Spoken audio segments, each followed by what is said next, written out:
Salut la gang! Alors aujourd'hui, je me fais un bon champ de maïs sucré avec notre planteur White. On a comme un vieux planteur, ça fait plusieurs années qu'on a, mais il est vraiment usuel, puis en plus, ben, il est super facile d'entretien. Fait que je vous montre ça. Bienvenue chez nous! Donc c'est ça, on a un semoir White qui est un 5,43. Ici, les trémies pour l'engrais, nous, on l'utilise pas, fait qu'on a enlevé la chaîne. Mais qu'est-ce qui est intéressant, c'est vraiment de pouvoir l'ajuster comme on veut avec les gears qu'il y a ici. Tu fais rien que lever ton spring qui est en arrière pour enlever la tension, puis tu peux changer ta chaîne de place d'un endroit à l'autre. Tu peux même que ce soit pour qu'ils plantent tes semences plus proches une de l'autre ou plus loin. Fait que l'ajustement, il est vraiment, vraiment simple là, pour le planteur à maïs. Ce qui est agréable aussi, c'est que si je veux changer, dans le fond, toutes les roulettes pour pouvoir semer mon maïs, parce que je ne sais pas si vous avez remarqué, mais quand on achète des semences, souvent, ils n'ont pas tout le temps la même grosseur ni la même forme.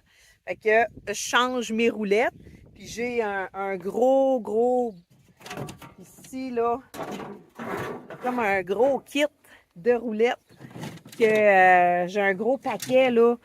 Fait que je peux choisir vraiment, par rapport à ma grosseur de graines, les roulettes que je vais avoir besoin. Fait que là, ici, là, c'est ça, là, j'ai vraiment un gros set de roulettes qui est vraiment agréable.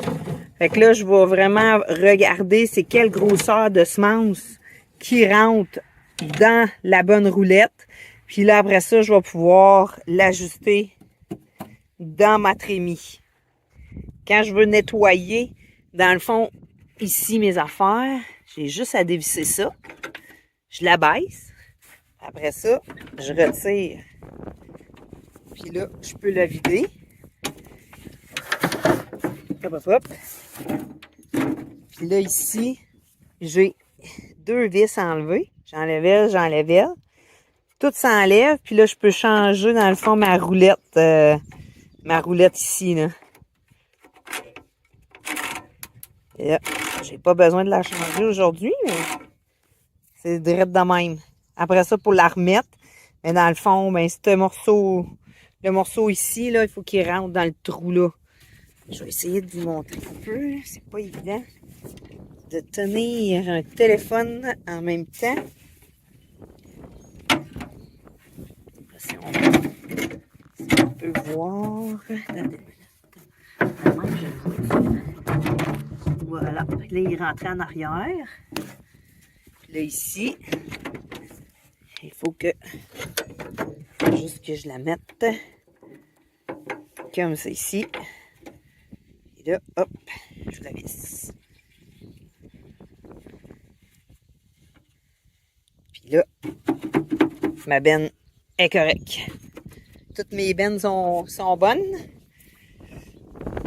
Et là, on va sortir du maïs. J'ai des maïs du Montauk. On va mettre les semences dedans.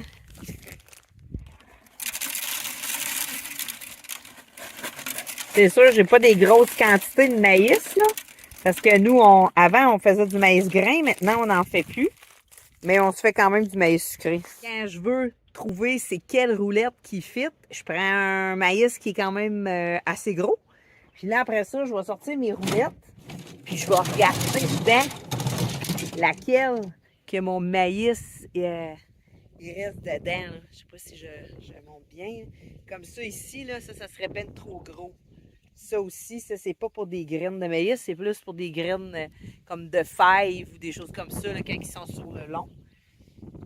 Celle-là ici, elle marcherait peut-être, mais regardez le dessus, là, elle dépasse. Fait que les selles qui sont les meilleures pour faire du maïs, c'est les selles qui sont plus rondes.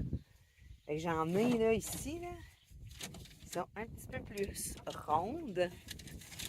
Dans ces ici, les rondes rouges, là, eux autres sont plus belles. Eux autres, ça rentre mieux dedans. Le maïs, il rentre vraiment vraiment bien. C'est juste que là, après ça, il faut que tu trouves la selle qui a la bonne grosseur parce que elle est un petit peu trop grande. Fait que le maïs, il est comme juste pas assez gros pour celle-là. Fait que c'est sûr, c'est du fine-tuning, là. Faut que tu trouves la bonne qui va bien. Après ça, tu les installes dedans tes récipients en dessous. Après ça, ben là, ben, il est prêt pour aller semer. Fait que là, ma profondeur de sol était ben trop creuse. J'ai fait des rangs à côté pour semer de l'ail. Puis, vu que j'ai pas mis de graines, mais je voyais ma profondeur. Puis, c'est ça, j'étais comme à 3 pouces. Fait que du maïs, normalement, on met pas ça à 3 pouces. C'est un peu trop creux.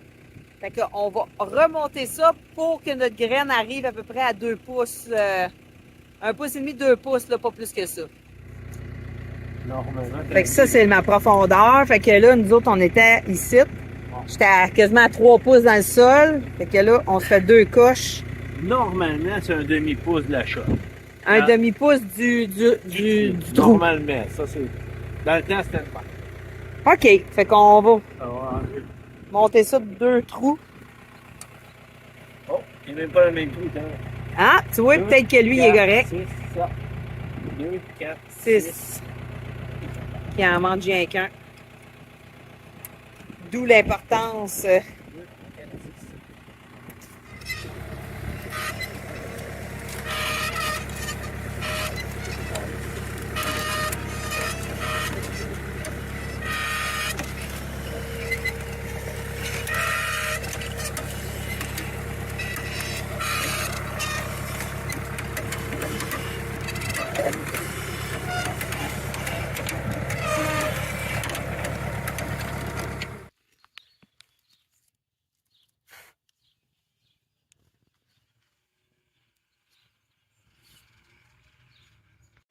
Fait que c'est ça, c'est super simple, ça s'est tout démonté, il est déjà dépiné. C'est sûr que, écoute, si t'as 1000 hectares ou 100 hectares, c'est peut-être pas la machine que ça te prend, mais pour quelqu'un qui a juste un 10 acres ou un 20 acres de maïs à planter, là, c'est vraiment agréable comme planteur, c'est simple, ça se graisse, ça se répare tout seul, les chaînes sont faciles à démancher aussi. Fait que c'est un bel outil de travail, puis c'est pour ça qu'on le garde, parce qu'on sait jamais qu'est-ce qu'on va avoir à semer. Parce que ce planteur-là va faire des graines de tournesol, il va faire des pois, il va faire du maïs, il va vraiment faire toutes sortes de choses. Fait que si t'as aimé la vidéo, like-la, puis on se dit à la prochaine. Bye bye la gang!